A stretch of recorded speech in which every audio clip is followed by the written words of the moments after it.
sure you already know, but Suzie Quatro herself will be joining us live here in the cinema straight after the film. So please, I don't think you're going to anywhere, but don't go anywhere, please. We'll be having an interview with Suzie, and then we'll be asking you guys for some questions so you can have a chat to her, which is going to be fantastic. The film's producer, Tate Brady, and director, Liam Furniture, will also be joining us. And they're going to say a few words about that. We are. Here we are saying a few words about the film. Hey, the quick version, because we want to leave as much time at the end as we can. The quick version, the usual 4.5 to 5 years to make the film. The usual doing it, nice hum. Usual, doing it with very little limited resources. I do want to thank Screen Australia and Film Victoria because they came in later, but they came in with some crucial support. As did some of our, I also want to particularly thank some of our crowdfunding supporters who I know are here tonight. We really value their contributions, and I just think it's an extraordinary thing for people to actually, open up and contribute their own funds to something. So it's great that we can bring the film back to you.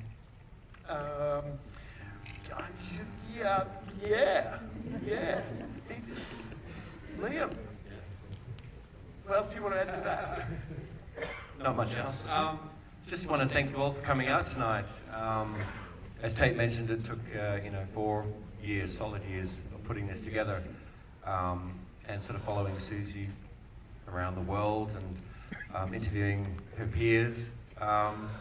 And I just think we're really proud of what we've achieved, and the response has been amazing. And it's just really cool to be here in Sydney celebrating this with you and having her come afterwards. So, I mean, I think that's pretty unique. So, yeah.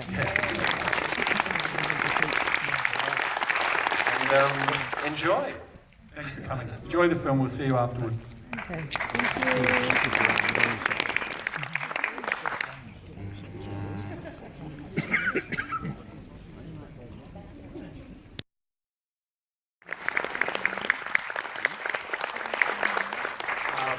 With me up here we have director Liam Furniture and producer Tate Brady, and the one I'm sure you're all here to see. Would you please give a massive welcome to the one and only Suzie Quatro.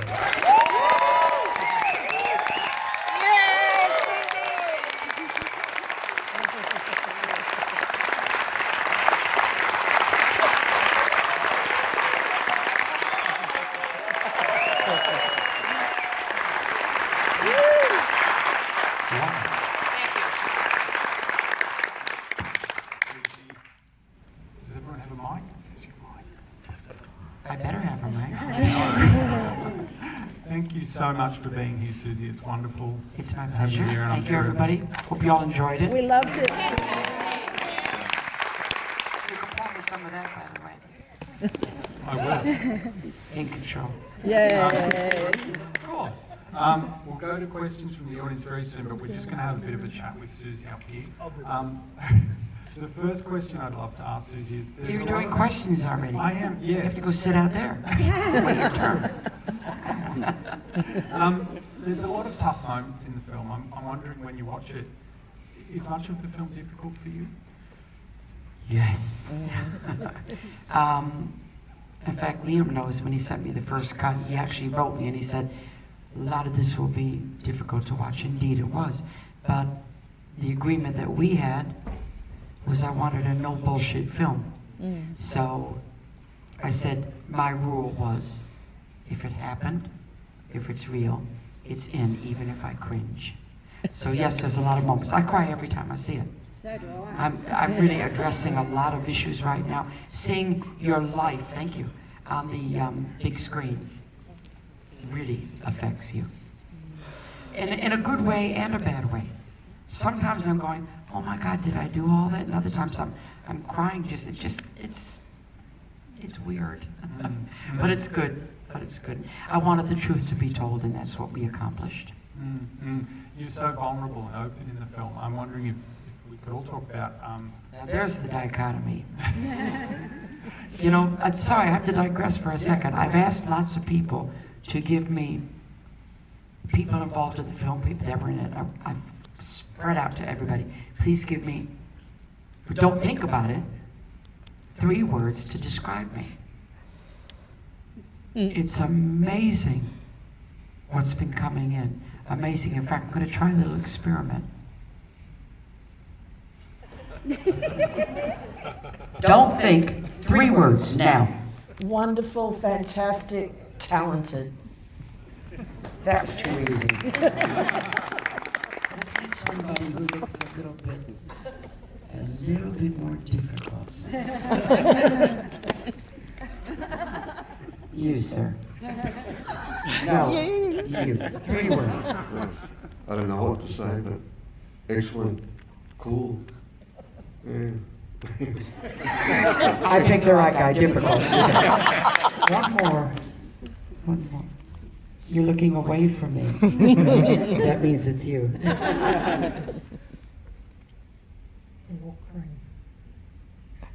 Obviously, he's in time. He's still walking. Can you already say? Can you already say? Rock queen. The Rock Queen. That's it? Okay. I told you this is hard.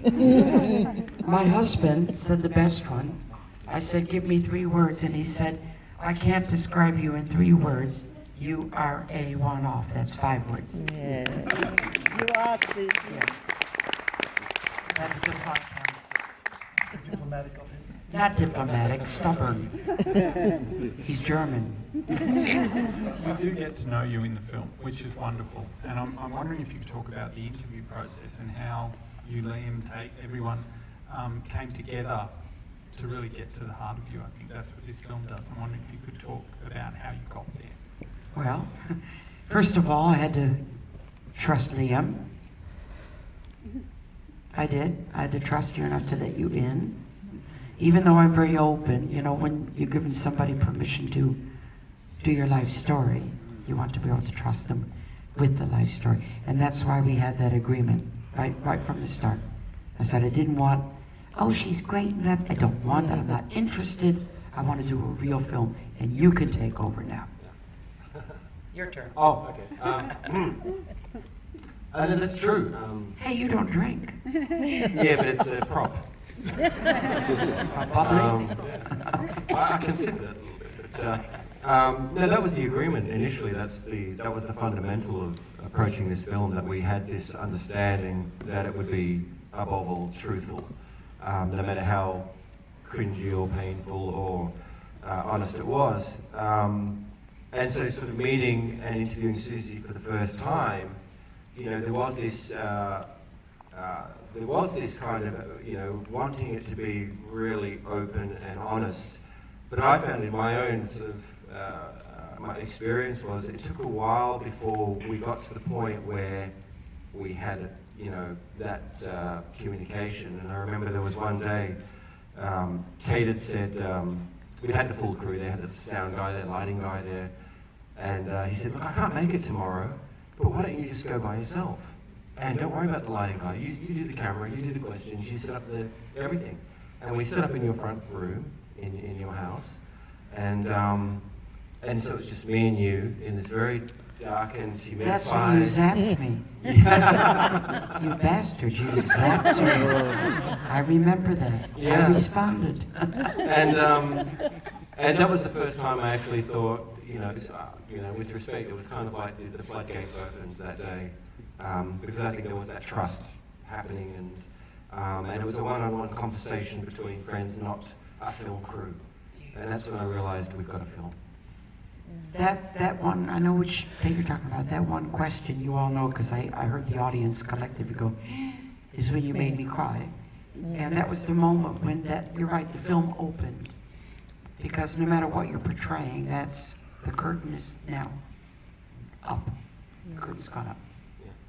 So there's no more hiding.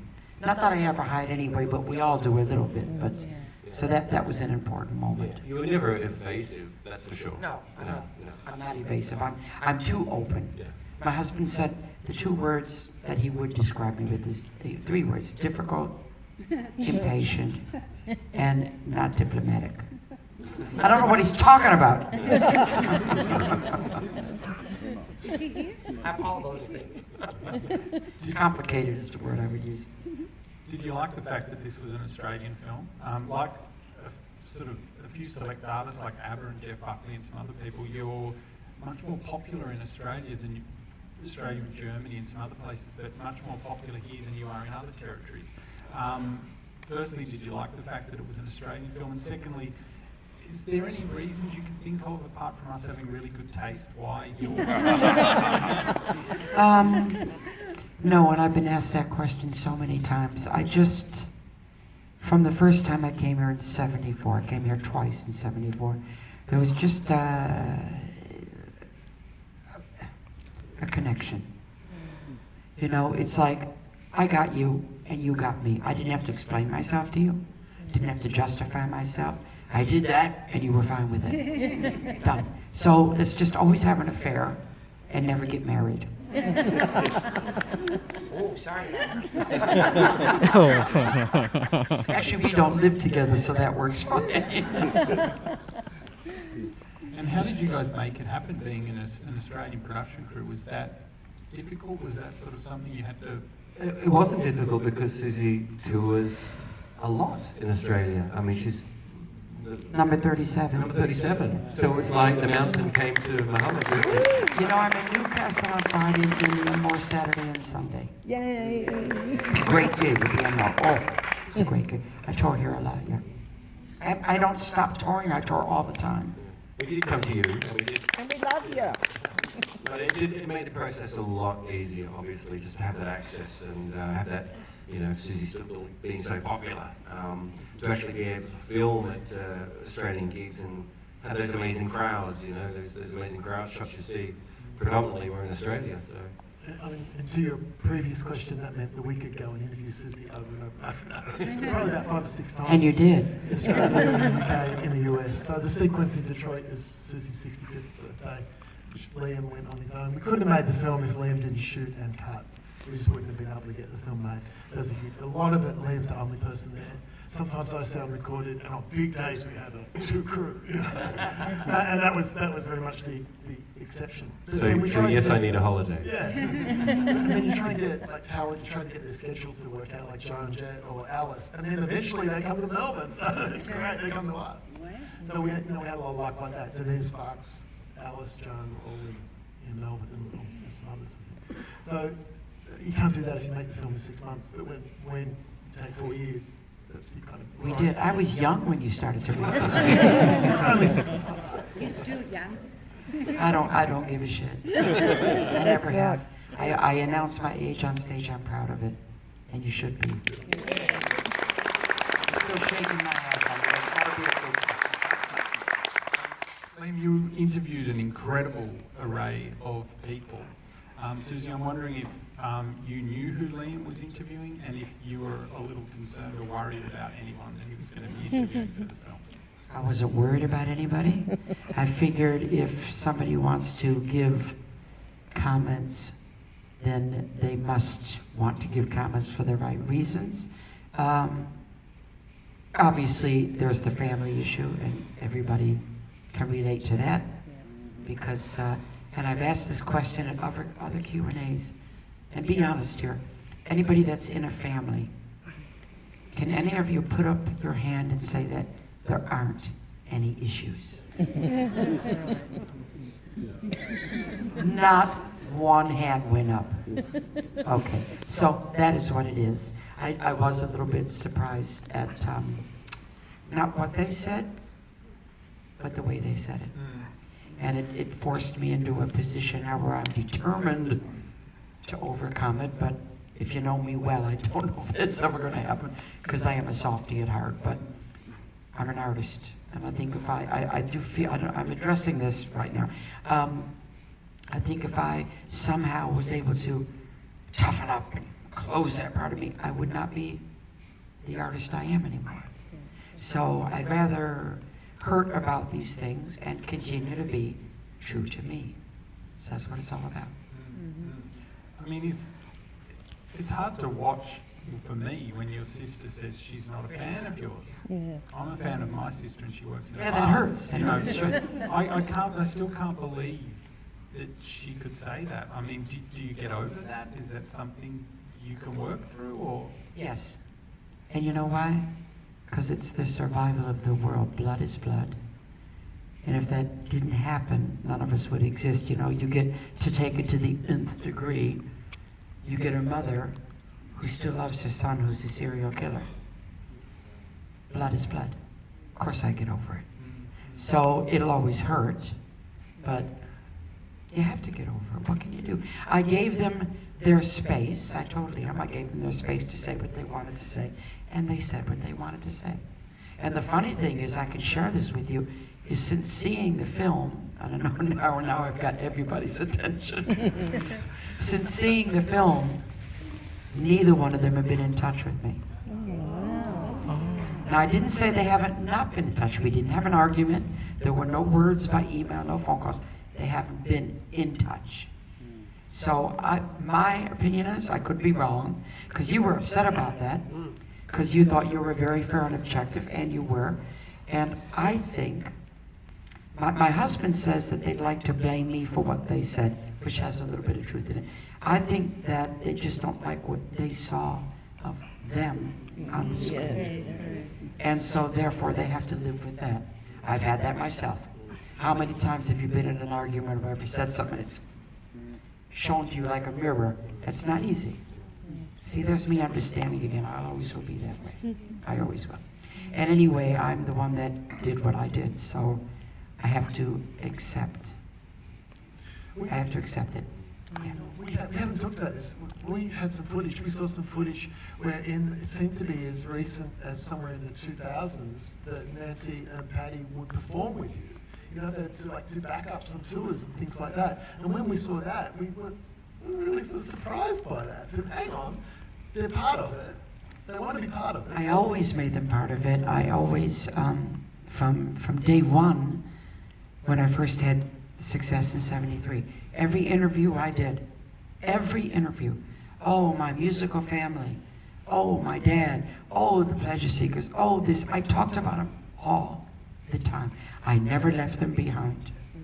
They left me behind. That's the truth. And that's the reality of it. God, what made me go there tonight? Must be you people. It's the vibe I got from you guys tonight, standing back there watching you watch the film, you people in this audience, that you were getting very much into the psychology of it. And you're all shaking your head. So I'm addressing those issues. You didn't watch like fans. No. You watch like doctors, but I'm Dr. Quatro.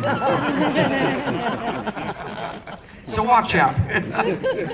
Anyway, it is what it is. Life is what it is. And you make the most of it, you know.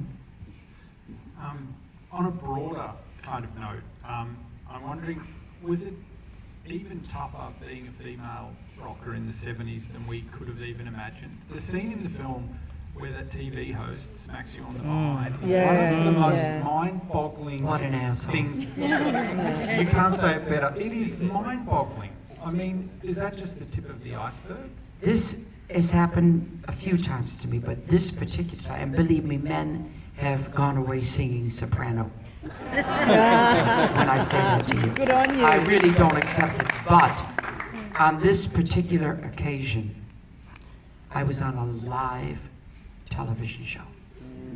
And he didn't do it, he wasn't mean, you have to say it wasn't mean, and he's a gay guy, so of course that's the area they like, so and I had a split moment decision to make, in a split second, cameras on me, live. I went, do I cause something here, or do I just let it go? And I let it go. And it was the right professional thing to do. If he had done that to me backstage, they would have been in his throat. I tell you now. The only guy that ever got away with it, one guy got away with it, was Angus Young. Yeah, you'll love this. We did a German television show together, and we were walking up the staircase to the set. I was unfortunately in front of him, and he just pinched my ass. So I turned like this, and he went, sorry. And then he went, I couldn't help myself. You know, you can't get mad at that. And I said to him, okay, that was your one shot. Don't do it again. But it was cute. It was cute. I couldn't help myself. It's quite funny. Oh, neither could I.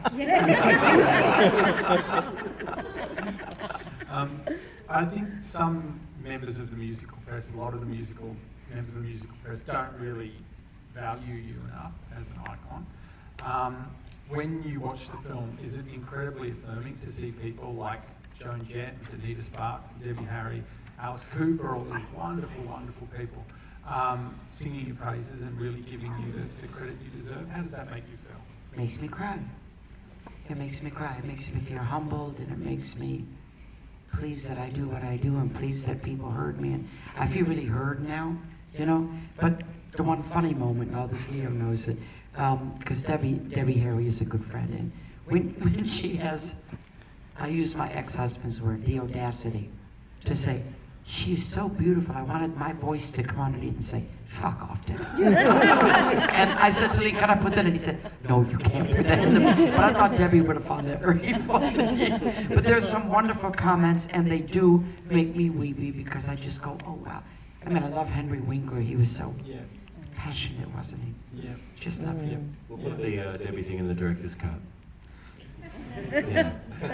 Get your voiceover in the director's. I want to do it. The director's cut. She's so beautiful. Fuck off. How How great would that be? I mean, how realistic is that?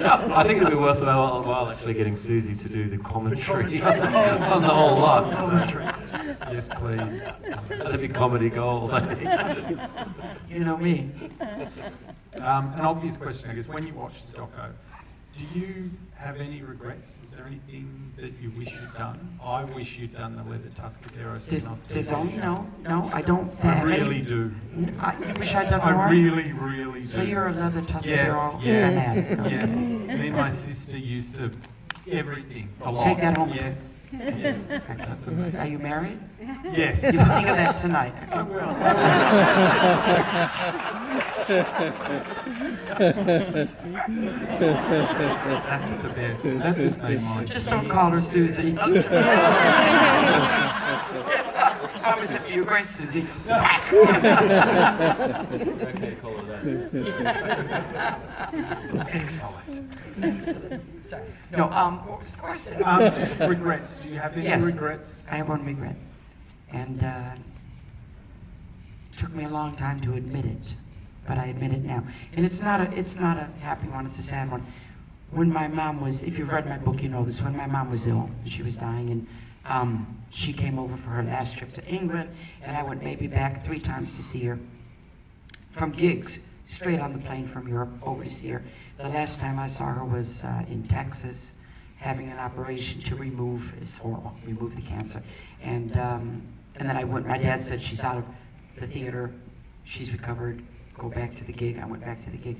And then she was dying 3 months later, and my sister called me and said, she's now on her last legs. The hospice have come in, and they said, the legs are going, the different color, but so you better come over. And then I had a decision to make. And I went to Mickey Most, who was like my father, and I said, I saw her 3 months ago, and she looked awful. And my little sister just said, she looked great then compared to how she looks now. And I went, I said, should I go? And Mickey said to me, no. And I said, why? And he said, because you can't handle it. And so I took that on board, and then I didn't go. I talked to her many times and spoke to her on the phone, but everybody was there but me. I wish I'd gone. But I have a memory of her. So it's a long story, I'm sorry. With the last time I saw her alive, and maybe this is how it should have been, she was being wheeled into the operating room. And I happened to be there by myself. Everybody went over here, and I was here. And I was watching her. You know, you get a little bit drugged up going in for your operation. She was lying there. And just before she left my view, she went like this. She was vain, and she wanted her cheeks to be blushing as she went into the theater to have the cancer removed. That was my last vision of my mom. So maybe it's a good thing I didn't go, but I do regret it. I do. I'll never be sure ever for the rest of my life. Should I have gone? Should I have not? You know, she kept telling me it was okay, but it's a touchy one. Anyway, you did ask. I did. On the converse of that, what about this film makes you the happiest? The love. the love from the people who spoke about me, the love I see from the fans, the acceptance. If I didn't have a voice in my family, I certainly fucking have one now.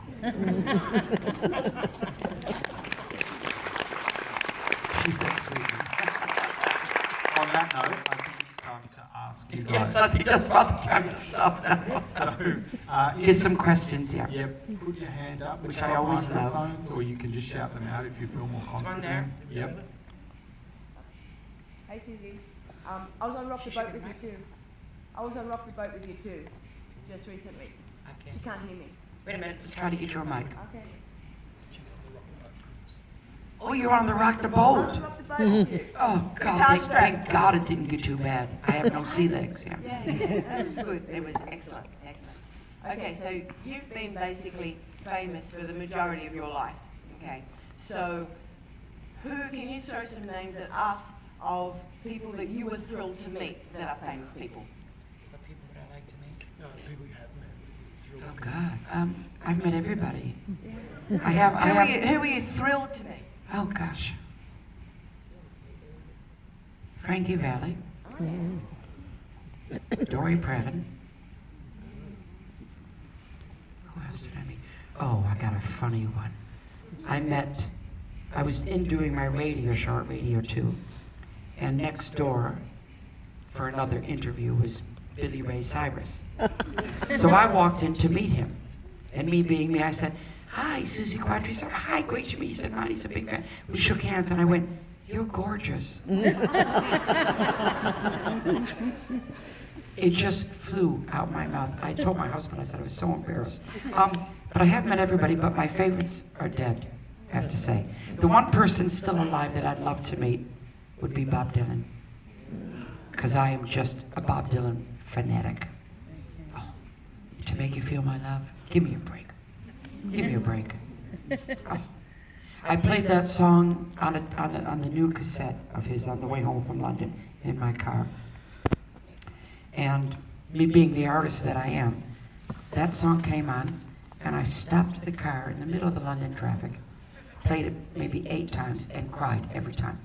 Then I went home and I said, I have to record this song. I didn't know Garth Brooks had a hit with it in a movie, so I thought I discovered it and I was going to, record it myself. But yeah, and the other ones that I would have loved to have met that were dead, Elvis, who I had the chance, I turned him down, Otis Redding, and who else? Billie Holiday.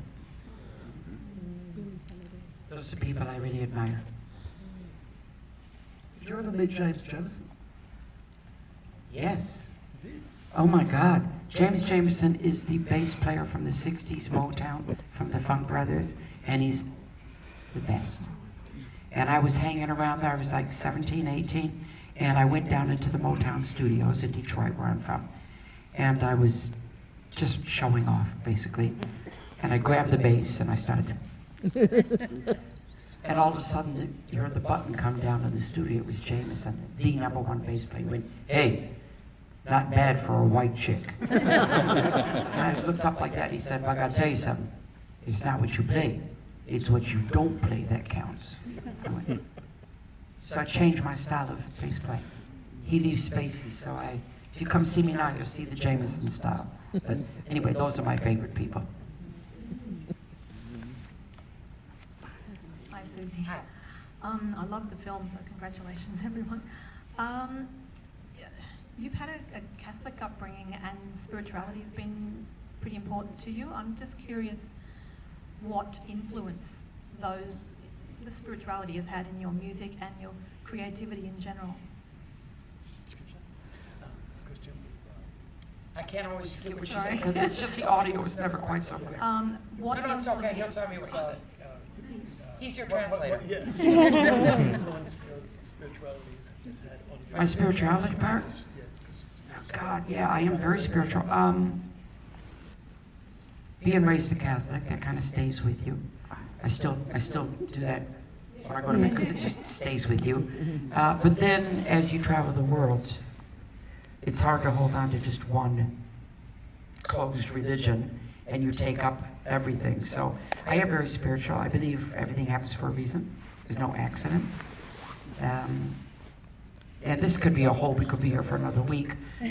I do believe in reincarnation. I do believe that we have lessons to learn in this lifetime, and we come back till we get it right. And I also know, here we go, can of worms.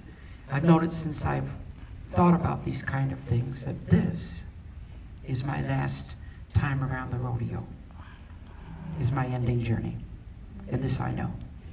Maybe that's why I get so tearful about watching it. For those of you that don't believe, that's fine. I don't push my ideas on anybody, but that's how I feel. And I think that's what your question was all about. Also, how it influences your creativity. When I write songs, I just sit there and I'll be at the piano or at the bass or at the guitar or somewhere. And an idea, usually a title comes first. And then you just, I don't know if there's any writers in the audience, but you just kind of, it's like somebody's dictating to you, and you just go, and it comes. You're right. It is crazy. It's a crazy process. Yes, I take responsibility for it, but it just comes down. It is inspiration. That's the only thing you can say. It's inspiration. I was just the other day riding with my friend Pat in the car to a gig, and I needed a nap, and I put my iPad on, and I got up because I had a lyric and I couldn't stop.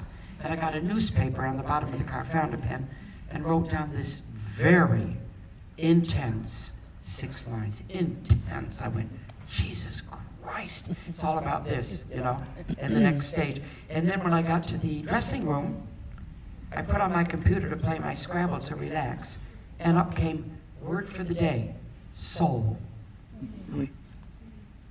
This kind of stuff happens, yeah. And I accept it. More questions? Put your hands up. I know you mentioned James Jameson. I'm a bass player, so I'm just wondering. Do you play a big bass or a little bass? Big bass. Good boy. I'm just wondering who your other bass influences were. Who your other bass player influences were? Canned Heat. He boogied his ass off.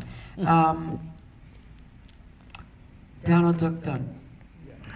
Now the funny thing, I don't know if you guys know him, he played with the Stax Band, he did all his shredding stuff, and great bass player. He's best, he's the best. Sometimes I jam with records, and when I played with Motown records, you could never duplicate Jameson's. You think you play in it right, and you go, shit, what's he done? He's really clever. When I played with Donald Duck Dunn's bass lines, I played the same lines. And I met Steve Cropper, who was the guitar player. And I told him this, and he said, well, there's only one reason why you did that. I said, why? He said, because it's correct. There is this right notes to play, and there's wrong notes to play. Bass is a feeling. It's a feeling. It's putting that anticipation into the music and driving it. And everything else paints on top of it. And I'm a bass player. I'm not a failed guitar player. I'm a bass player. It's the bloody truth. When you see a bass player with a pick, excuse me, that's a failed guitar player. Sorry to say. I don't care. You can put me on the cross. I'll stand right. We have a question for Jeff here. Where are we? Over there. Okay. Suzie, you have interacted with people both within the industry and outside the industry over such a long time. My question to you is, perhaps on reflection, are there a couple of really nice examples you could share with us of people that have demonstrated to you genuine kindness? Many. Oh God, many. I can't even think of one or two to say. People have been very, very kind to me all the way through my life. Very respectful, very kind. I mean, I got a phone call about a year ago from a newspaper. And they said this is kind of what you're saying, but not quite, but it illustrates it for me. They said there's a family has contacted us. They live about 15 miles from you, and their dad is a huge fan, and he's dying of cancer, and his one last wish is to meet you. That's not easy for anybody to do. You know, what do you say? What do you do? So I said, okay, because how can you not? How can you not? So we drove down there, and I thought I was going to a hospital. And we went to his house. And that was uncomfortable to be there in this man's home with his family, all by myself. He had all his paraphernalia. My name was on his license plate. My name was on his car door. And he was sitting there, you know, looking at death's door like this. So then we talked, and I said, so, you're dying? And he said, yes. And I said, and you want to die in your home? And he said, yes. And I said, do me a favor. Live every second you have left. And he turned to me and he said, I will, for you. And I was okay, held it together, got in the car, obviously broke down. He died a week later. And my husband said to me, why did you go? Did you think you're Mother Teresa? Which is a funny kind of another take on it. And I said, no, not at all. I can't give that man back his life, but I can give him a few minutes of happiness. And that's how I felt about it. So that was an incredibly important moment for me. And I've done it a couple of times since too. I can't not do it. I can't not do it. I hope that answers your question. Nothing to do about work or anything. So one sec, wait, one here first. Because he started before you have to wait. Go ahead. What's your favourite place in the world to relax? Your favourite place in Australia and why? Australia. Nothing to do with work, and why didn't you ring me back? That's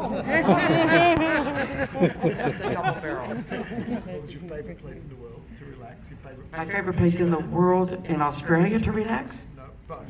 Is that what you want to know in Australia? The world and Australia. And Australia. In the world,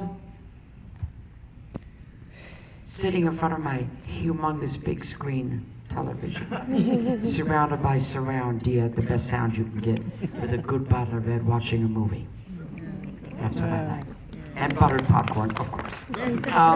Of course, I'm American. In Australia, oh God. Security. What I did today was I had a semi-day off after a TV and a radio, and I walked to the Queen Victoria building, which I love. And I just tried to go unnoticeable, realizing, of course, that I'd worn a Suzie Quatro hoodie. And it wasn't on purpose, or maybe it was. Anyway, and then I went back to my room, had a little nap, got up, and then I went to the harbor. Yeah. And I just stood there and looked at it, and it's just, it's beyond, isn't it? When you think of iconic images, you can't beat that. It's beautiful. So that was relaxing to me. And of course I had a Golden Gate tent.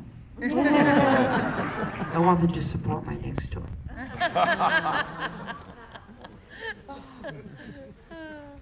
Okay, Suzie, just wanted to say you're an amazing woman. And my question to you is, of all your songs and all your music, which is your favorite that you love to sing and you love playing? There's a few of the hits that you know and love. Devil Gate Drive always gives me a kick up the ass. And I love singing If You Can't Give Me Love. Of the new stuff from the new album, there's a song I'm doing now at the end of the show, which is a ballad, which is my next single, which is called Heart on the Line. And it's unplugged to plugged to unplugged. And from screaming and shouting and everybody going nuts, you guys have seen it, people go so silent, you can hear a pin drop. It's a very personal song, and that comes out soon, so I love singing that one. But I never get tired of my head. I never get tired of any of my material. Because as soon as you start, you get the reaction, and I don't understand artists who say that. Oh, I don't want to sing that hit anymore. What are you, a jerk? Honestly. You know, it's what made you famous. It's what you people bought. Why can't you sing it? I don't get that attitude. Anyway, that's my answer. Very sadly, that's all the time we have for tonight. But I know I've noticed someone with some flowers in the front row, and I'm presuming they're not for us. So, here's your moment. Come on, Right guys. down the line, okay. Come on, come on. Oh. You're young, how old are you? 23. 23, good boy. Are you a Suzie Quatro virgin? You can sit down now, sit down. Oh, okay. Thank you. How old are you? How old are you? 25. Okay. Thank you very much. Thought he was going to cancel.